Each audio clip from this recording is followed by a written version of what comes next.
Alrighty boyos, welcome back once again to another video. How you guys doing? Guys, today we're going to be doing something a little bit different. In today's video, I'm actually going to be talking about the update version 10.10 and why this update has been a very bad update for the game. Normally, I try to stem away from negativity here on this channel, but today we're just going to kind of dip our toe a little bit in negativity, but I mainly want it to be, constructive criticism. I'm going to try to keep emotion out of this video and just mainly speak from a, constructive standpoint as to where I'm not adding fuel to the fire and just becoming a Redditor. So, yes, yesterday I came out with the patch notes video for version 10.10, and this is my first video in like two or 3 days or something. I did take a leave from YouTube and Twitch for a few days, had some family matters to attend to, and you guys were really positive about that. I really do appreciate it.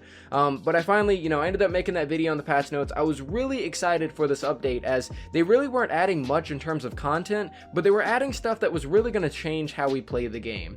The main stuff that came in this update really was the SMG weapon type and the Twine reward rework. It's really it sounds really cool. More rewards in Twine Peaks and a new weapon variant to, increase variety in the game, or at least this is what was promised. Epic Games promised us that this Twine reward rework was going to give us a lot more rewards later down the line, and this was going to help remedy the situation with AFK war games being nerfed, and the SMG weapon type was going to add more variety to the game and kind of freshen things up. Now, unfortunately, both of these promises actually fell extremely short of what they were supposed to be, and the SMG promise was actually the complete opposite of what they said it was going to do. Instead of adding more variety, it added even more repetitive nature to the game. And I'll make sure to elaborate on that a little bit later in the video, but to start this video off, seeing as those were the main two topics of the patch notes, I want to go ahead and start off with the Twine reward rework. Now, this of course was supposed to remedy the situation with AFK war games, however, it did not do that whatsoever. Epic Games has been hyping this thing up for a while now, ever since the roadmap, and here we are with it in our hands, being able to play these missions and test this out, and the rewards are absolutely terrible. They are not at all what we thought they were going to be. The only thing that got buffed in terms of rewards was the initial reward that you get for playing the mission. For example, let's say you are running a 4 times drops of rain mission, and the initial reward that you get for the first run of that mission is 150 reperk. You get 150 reperk, 150 reperk, and 4 times drops of rain. Now, the issue with this is that what we all figured was going to happen is that the initial rewards were going to see a buff, and whatever the 4 times reward was going to see a buff. But this has not happened. The only thing that got buffed was the initial reward, meaning that the 4 times drops of rain that you get in that power level 140 mission is the exact same as it was all those updates ago, which means the only reason to even run the mission in the first place is for the initial reward that you get, and that 4 times reward kind of being a secondary afterthought. That is the only thing that has changed. If you look around Twine Peaks, there's a lot of changes that have happened. You'll see more evolution material missions. You will see more perk up missions, you'll see less transforms, you'll see, higher rarity stuff. All of this is fantastic, but what we initially thought this was going to bring was buffs to our 4 times mission rewards. Now, I'm going to show you guys 2 clips from yesterday's stream. We streamed for about 4 hours yesterday over on Twitch, and I ran a power level 124 4 times mission that was giving split, legendary, and epic perk up. And then I ran, as an experiment, a power level 88 4 times mission that was giving the same rewards and was the same mission type. Both of these were deliver the bomb missions. And in these 2 clips, you will see that I'm going against power level 150 husks in the 124, and I'm going against power level, 100 husks in the power level 88 4 times. And I get the exact same rewards. So I'm going to play this clip really quick, or both of these clips, and I want you guys to see this. I'd say Hemlock's probably the best overall. All right, what do we get? What do we get? Hey, chat, you guys remembered before we started, I said we were going to get 90 to 80 perk up? What the hell is this? What the hell is this? You call this a buff? It's the same thing.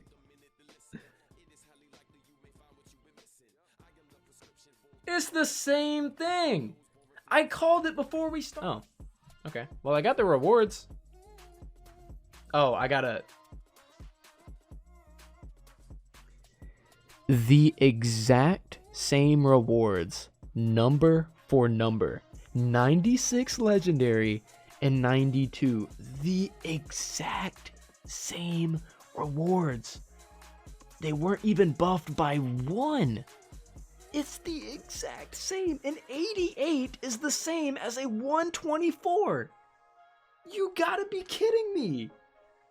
An 88 is the exact same as a 124 in terms of rewards. The only thing that got buffed was gold. So as you guys can see, in the power level 124 mission, of course, I am putting forth way more effort to get that mission completed and putting in way more resources and way more time to make sure I get that completion, and I'm getting the exact same rewards as though I was in a power level 88 mission. Twine is still broken. You are still getting the same rewards for these 4x missions that you shouldn't be to begin with. You know, everybody, whenever we were getting this promise of this reward rework, we were not only expecting the initial reward from an alert, we were expecting the 4x as well, because with AFK war games, people were able to grind it out, do it over and over and over again for the same rewards. We want to do that in Twine Peaks. I want to play a legendary perk up mission over and over and over. I don't want to run it one time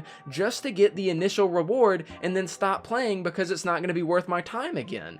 This is what we were expecting as players of this game, and we did not get it. This was something that was so hyped up as being a replacement, as to making us want to play normal missions again, and it didn't. It fell extremely short. The only things that changed was the frequency of evolution and perk up missions, as well as the initial reward for running those missions. I shouldn't be able to grind a mission against power level 100 husks and be getting the exact same rewards as though I was grinding a mission with power level 150 husks. This does not incentivize me to play higher up in Twine, and instead will just keep me down in the lower end of Twine, so I'm not using all of my materials to begin with. This is a problem. This is something that needs to be fixed. This is something that needs to be addressed, and nobody's going to be happy with these changes until this gets implemented. Now, moving on to the secondary portion of the video, I want to talk about these SMGs. I want to talk about, you know, how exactly these work. So whenever the SMGs got implemented, of course, they were basically taking the typewriter, the hemlock, the silent spectre, you know, the lesser end of the assault rifles, the more, you know, high fire rate, lower range type assault rifles. They were making those into SMGs. They were also taking the high fire rate, you know, low range pistols, the machine pistols, and turning those into SMGs. And this kind of, you know, coincides with Battle Royale. This is to help with the RAP system, but we were also told that this was supposed to allow more variety in gameplay. However, this only led to a nerf in the Outlanders and a buff in Tactical Assault Sledgehammer. Tactical Assault Sledgehammer already is one of the strongest heroes in the game, and he just received a buff while the Outlanders received a nerf.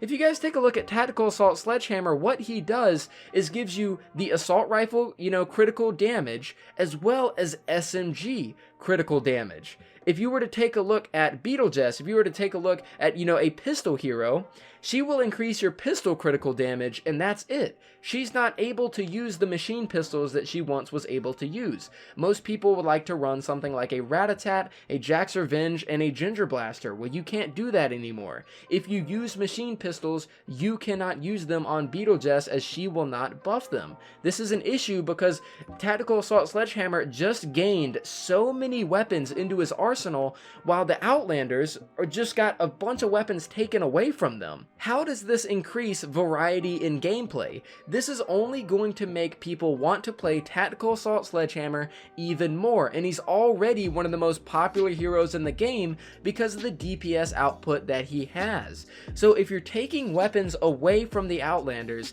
giving them to soldiers who are already extremely strong because of this DPS, how does that increase variety in gameplay? Now, I came up with my own concept for it. I came up with my own remedy to help with this situation, because machine pistols were obviously something that was a big part of Outlanders, and now they have been taken away and they can't use them anymore if they want to have a significant buff to their damage. So this is a little bit of a concept I came up with. If you guys take a look at my Beetlejuice concept, it says this. So you got Make It Count Plus. It increases pistol critical damage and SMG critical damage by 200%. 225%. The SMG buff does not stack. Now, if we take a look at Tactical Assault Sledgehammer, you will see that he increases assault critical damage and he increases SMG critical damage by 225%, and the SMG buff does not stack. So basically what this means is that I'm giving the Beetlejuice, I'm giving the Outlander the ability to have an SMG buff alongside the pistol buff so that she can continue using the Rat-a-tat, so that she can continue using the Quick Shot or the Viper or anything like that. But if you were to put Tactical Assault Sledgehammer on this loadout, it would not further buff SMG crit damage yet again. So it's giving you that little bit of a warning, saying that if you try to stack this with another hero, that the SMGs will not get a buff. But let's say you have Beetlejuice in your commander and Tactical Assault Sledgehammer in your support. So seeing as the SMG critical damage buff won't stack, you will be able to get that pistol critical damage and the assault critical damage, as well as only one stack of the SMG critical damage. This can also apply to Hipfire, which is Ranger. He gives you extra pistol damage. Allow him to give you extra SMG damage, but don't let that stack with Rescue Trooper Havoc or Rescue Trooper Ramirez. Basically what this does is increases variety, which was supposed to be the main point anyways, and allowing people like Beetlejuice to use the Typewriter, the Hemlock, the Silent Spectre, as well as being able to use the machine pistols that she previously was able to use. This is giving Beetlejuice and certain Outlanders more variety, more weapons as it was supposed to be, as well as Tactical Assault Sledgehammer being able to keep all of his assault rifles and then gain these machine pistols, being able to gain the Viper, the Quick Shot, the Rat-a-tat, and then use those in his arsenal. So this is going to allow Tactical Assault Sledgehammer to use machine pistols as well as everything else, and allow Beetlejuice to use SMGs like Typewriters and Hemlocks alongside her machine pistols and everything else. This is a true increase in variety as what these SMGs were supposed to be. Now, is this a perfect concept? Probably not. I'm sure somebody could come up with something better, but I would definitely say that it's better than what we have right now. Outlanders should not be losing variety, and you shouldn't be claiming that this is an increase in variety of gameplay when you have a whole class being nerfed and losing the ability to buff certain weapons. So that's just my own personal opinions. That's my own little rant or my own little constructive criticism of this update and how you can improve it and make it better. You know, it's been a while since I've had a little bit of a passion like this, but